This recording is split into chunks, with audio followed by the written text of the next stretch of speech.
First we're gonna have to start off peeling this up. Sometimes you'll get a little sticky tape here. It's pretty thin, so you just wanna leave it alone. You don't have to remove it or anything. Under the strip, there's gonna be 3 sections where there's gonna be holes under these little tape marks. They're painted to match. They look like they're metal, but they're not. They just peel right up with a little screwdriver or something. So this comes off pretty easy. You can just pry your fingers under there, lift it right up. Like I said, here goes the sticky tape. Sometimes it's a little tough,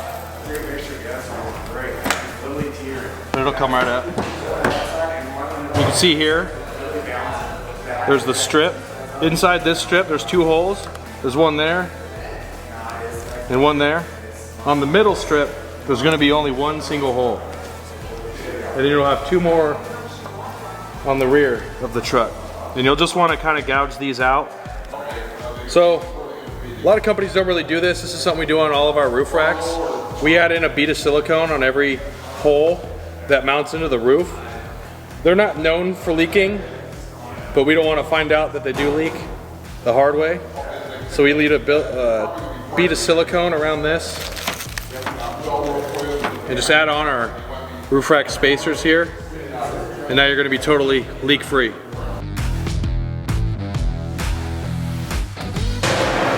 So in this next step, you're going to want to trim this. It's not going to cut with scissors because there is little bits of metal inside of this thing, so you want a good, heavy duty cutter, maybe even a set of dikes or something. You kind of want to just line it up, just use your eyes.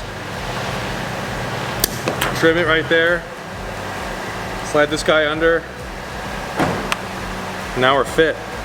Now I'll get that next one real close. Lay this down.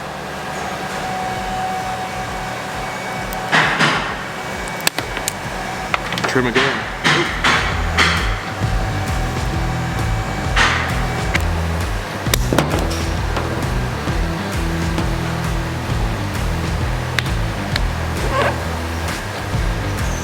So back over here on the weather strip, like I said, we'll get this set up in the front, kind of get an idea of where you need to trim it up here. Give it your trim and insert. And you'll just kind of doing the same steps. Lay it down as if you were going to place it back into the rail slot. Find a good spot to cut. Cut it. And you will be set.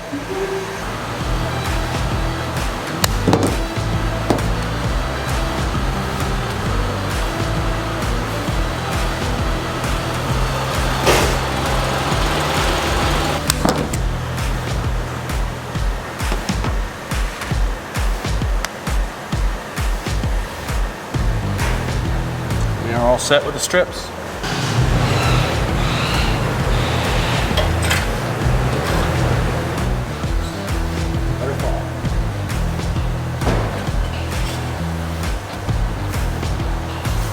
Alright, so when you're installing these, you want to be really careful. These bolts that go into your roof rack are an extremely fine thread. I don't know if you can see that, but it's a very fine thread. They do strip fairly easily, so you want to kind of take your time putting these in. If you need to, you can loosen up these 2 bolts and let the bracket walk a little bit if it's not quite lined up right away.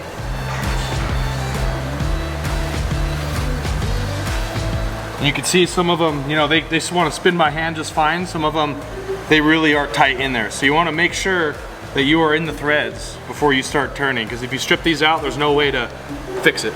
Another thing too, we like to keep out, you can tell that there's a crossbar that belongs right here.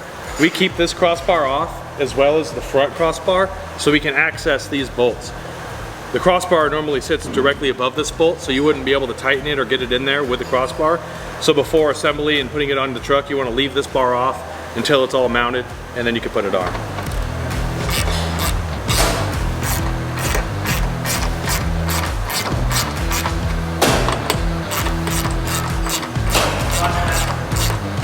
So now we're at the final stages of assembly. We got all the brackets tight, ready to go.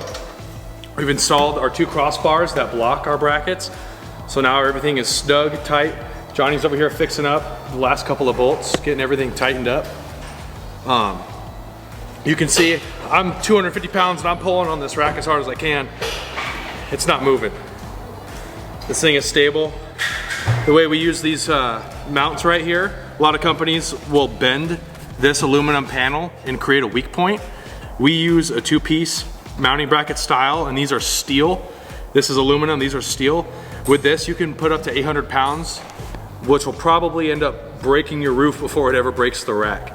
So obviously be smart with what you load onto these racks. You know, you don't want to put a ton of weight right in the center. You want to kind of spread everything out a bit. Realistically, 500 pounds is about the max you want on here. You know, your rooftop tents are about 200 pounds, so that's no big deal at all. But, you know, as far as your big gear, your big stuff, you know, keep it around that 500 mark or less. But that's about it. This is our rack.